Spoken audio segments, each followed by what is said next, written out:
It's been a while since Sony announced any smartphones at CES, but Sony's just announced 3 new mid-range smartphones. What's going on, everyone? I'm Ricky from GSMarina.com, and let's take a look at the Sony Xperia XA2 and XA2 Ultra.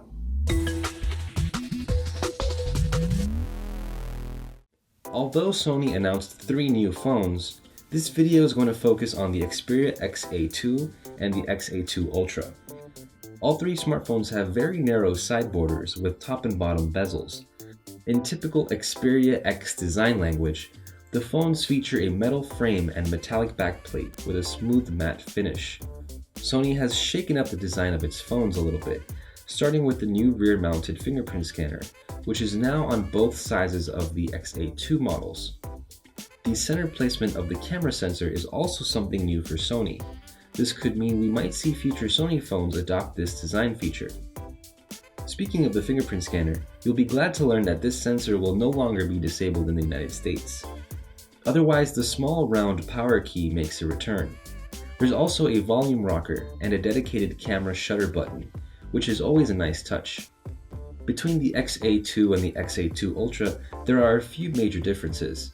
The XA2 has a smaller 5.2-inch Full HD screen, updated from the XA1's 5-inch 720p display, while the XA2 Ultra has a large 6-inch screen. Given the screen's 16:9 aspect ratio, this makes the XA2 Ultra a fairly large phone.